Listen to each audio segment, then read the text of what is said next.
Hello everyone, and welcome to today's training session. In the past, working aside young people in a decision-making setting was a hot issue. As we discussed in session 1, youth were previously and frequently viewed in the lens of their problem behaviors.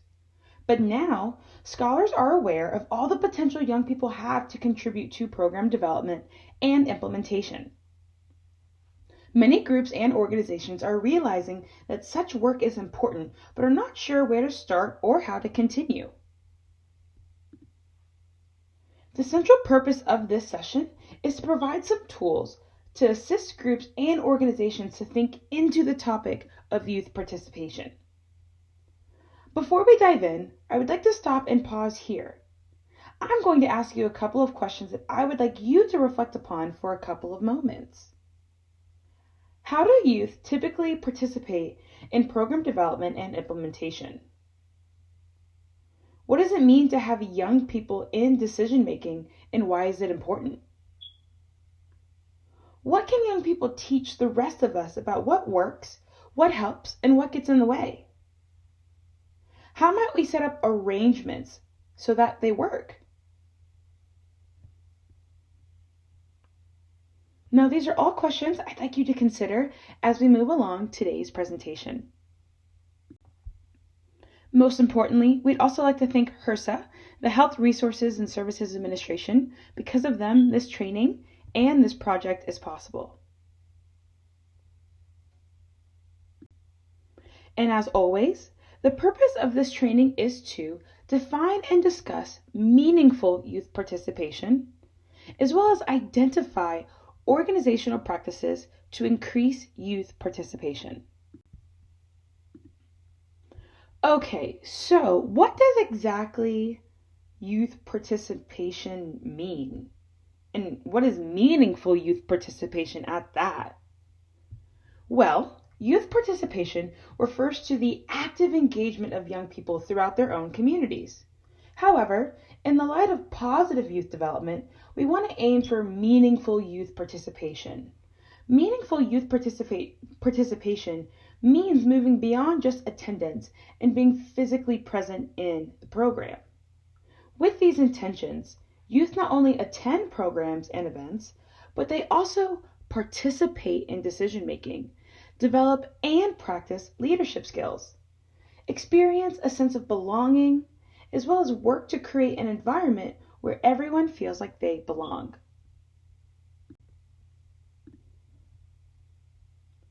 Now, meaningful youth participation is a way through which young people experience real involvement in decision making so that they are able to take on leadership roles and gain a sense of belonging. As stated before, young people can be stakeholders within your program. In addition, young people can also take part in the direct participation in program evaluation. It's important to focus on youth participation in program evaluation as well as implementation, and here's an example of what I mean. One of the biggest mistakes people make is that they ask young people at the very beginning of the program some big questions about what they want to do. Do they want to do ice skating or cooking? The young people choose what they think they would like, but then grow and change or find out that what they wanted isn't what they expected, so they end up hating the activities. And then the staff get frustrated because they worked really hard to do exactly what the young people wanted. The trick is to involve youth in the small things as well as the big things. What time snack will be served, maybe the menu of the snack, where they want to keep their things, agreements on the language to use so everyone feels safe and comfortable and not alone, etc. In other words, involve young people in the rules of engagement rather than major decisions that involve big budget commitments. Involving them throughout the entire process will only benefit your relationship with them.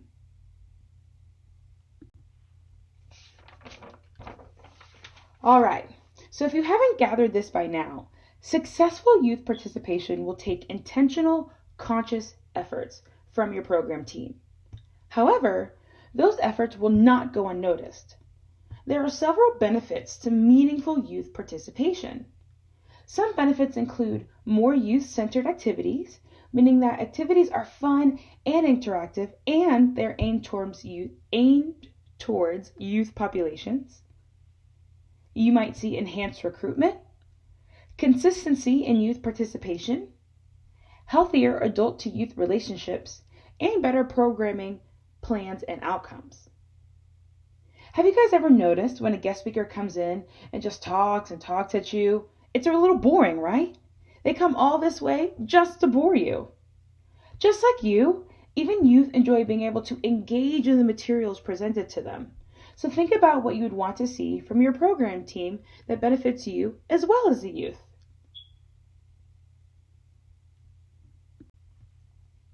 Now, currently, we still see many projects and agendas that are controlled largely by the adults. It is important for these processes to progress from consultation more so to participation, thus empowering those involved. As we see, youth participation falls on a continuum. It is ideal that our programs and events lean on the side of youth leadership. However, the goal isn't necessarily to get to the last column either, youth-led organizations for youth. The ideal place on the continuum depends on the age or the developmental stage of the young people and on the purpose of the program.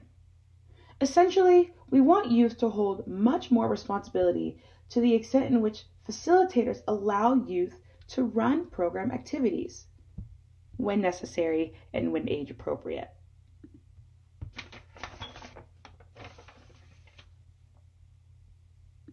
All right. Your role as the facilitator is to create a safe space, empower and engage young people, protect your young people's spirit, and to help them see a broader perspective. However, this can be challenging considering the power differential that exists between facilitators and young people. The power differential is inherently the greater power and influence that helping professionals have as compared to the people they help. There is a power inequality whenever you take on a role that gives you authority over another or creates a perception that you have authority. People seeking help are in a position in which they must trust in the knowledge and guidance of their facilitator, that being you. This results in a greater than ordinary vulnerability. Consequently, young people are unusually susceptible to harm and confusion through misuses, either underuse or overuse of power and influence. Therefore, always remember, young people have the power and ability to contribute to the program development and implementation as well. We just have to see their potential. Now, the takeaway point in all of this is that yes, the facilitator sets the agenda, establishes the ground rules, initiates the discussion, but they also are responsible for allowing the session to flow, stepping in only when needed, and encouraging meaningful youth participation. Thank you for joining, and I'll see you at our next session.